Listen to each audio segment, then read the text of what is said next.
این عربی وطن فروش می آید میگه لدیک اجازه؟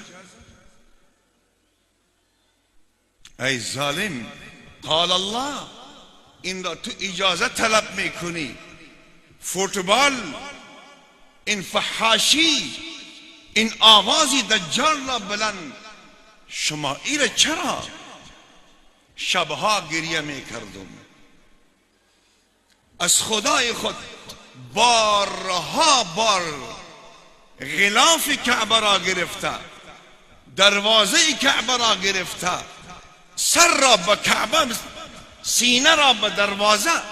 یا الله از این حالت مرا بکش، به اولیای خود مرا برسان، به صلحای خود مرا برسان. یا الله اگر به می حالت ما بمرم آخرت من چه میشه؟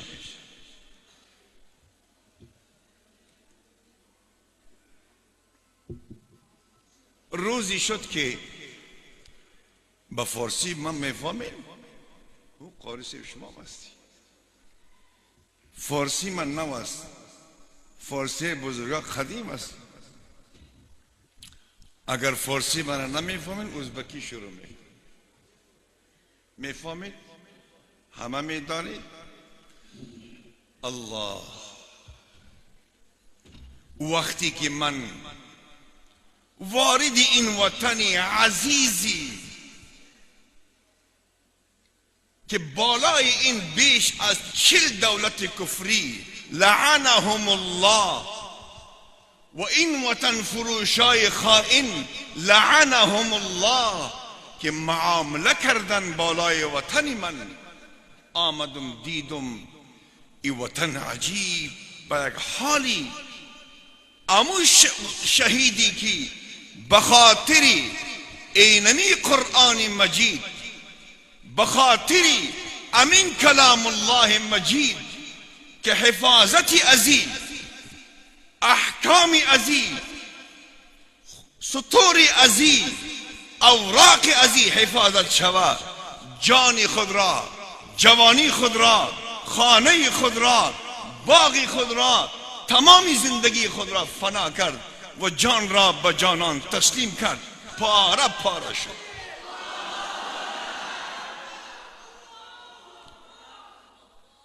من امروز در افغانستان آمدم، میبینم که پیشر همچی یک مجاهد اعظم که قیصر و کسرا باری فرعونیان را تکان داد، اولادی ازی قرآن نمیفهمه، دختری ازی بیچاره شکار شده، از طریق دیگر مکاتب و پهانتونها ای از چهره اسلامی به چهره کفری انتقال یافته. ای حالات را من برای چند روز دیدم، گفتم که ای شفیق، ای شفیق، ای شفیق، به ذات خدا قسم که در افغانستان ظالم ترین انسان در روی زمین تو هستی. خود را خطاب کرده ام که تو زندگی در حرمین با موترهای ریموتی در قالینهای ترکی با آب زمزم زندگی میکنی. این اولاد مجاهد، این سیاست مجاهد، این هدف مجاهد پامال، تو میگی ما به جنت بیرم؟ ما گفتم این حرمین زندگی به من نشد. برگشتم در او سفرم حضرت شیخ صاحب را آمدم به دیدارشان. رفتم در مکه المعظمه به ملکه حیات گفتم یک مشهوره، بعد از یک مشهوره یک فیصله، لا راحت بعد اليوم. قالینا را جمع کن، موترا را تقسیم کن. اون مزدوری که مولانا گفتن که دین بخاطر همیست که ما غلامی بنده را از غلامی بنده بکشیم. ما غلامی بنده بودیم، غلامی عرب بودیم، غلام ریال بودیم. این دین مقدس، این علما، دعای علمای کرام تأثیر گذار شد. به ملکه حیات خود گفتم دو راه داری، دو اختیار برات میتم، دو اختیار برات میتم. صاحب 7 اولاد استی.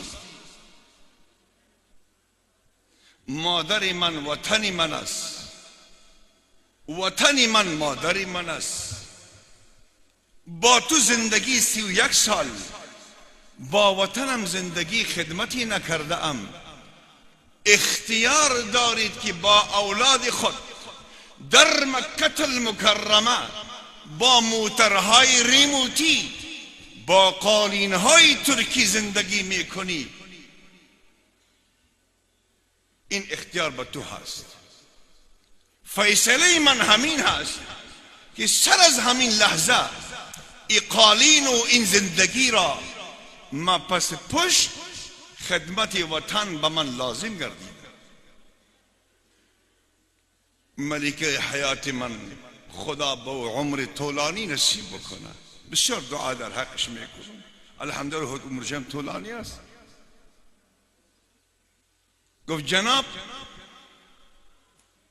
ما از قوم بنی اسرائیل نیستم که با تو یک جا شدیم در وقت مشکل، در وقت فداکاری بگوییم تو برو هرچی میکنی، ما به همین زندگی خوشم، به همین قالین خوشم، به همین اولادم خوشم. نه، دین از تو از من، وطن از تو از من، با تو یک جا قدم به قدم نان خشک میخورم، با خاک و گل زندگی میکنم. گریه کردم و گفتم یا الله نصرت تو آمد. این ملکه حیات را با هر دوی ما پیش مادر جانم رحمت الله علیها که در جنت البقیع دفن هستند. ما گفتیم ای مادر جان عزیزی من که ما هر دو یک فیصله کردیم. فیصله هر دوی ما همیست که این وطن عزیزم را ما دیدیم که به حالات هست. فیصله ما همیست که ما میریم با اوناس اینا خدمت میکنه، با ذکر من خدمت میکنم تا اینکه وطن از ما حقوق وطن از طرف ما ادا شود. از شما یک دعا میخواهیم.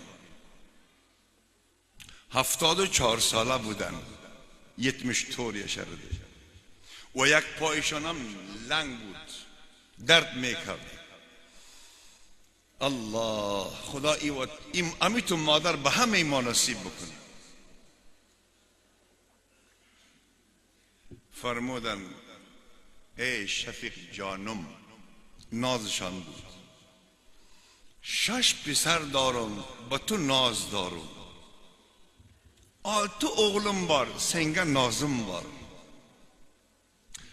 6 oğlum var, senden umidim var. 6 oğlum var, kalidi cennet senden Xudo menga beradi. Ey oğlum, ey پسر، تو از این شکم با وجود از اینجا شیر و تو اقدر با غیرتی که امروز جان خود را، وقت خود را، زندگی خود را به دین خدا فدا میکنی و مادری تو بی غیرت اینجا میمانه؟ هرگز نه.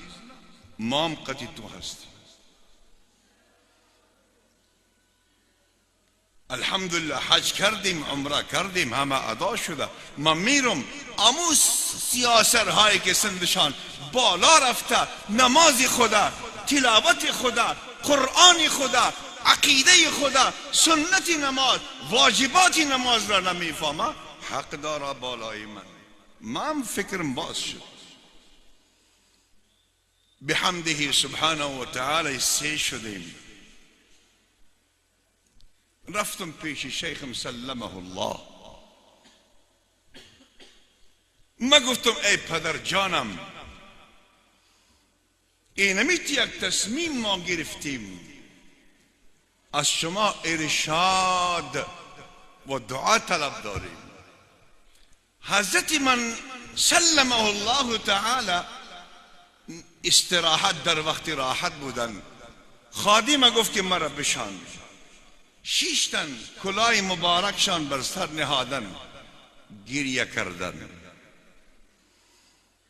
فرمودن که بخاری این همتی که تو کرده ای که حرمین شریفین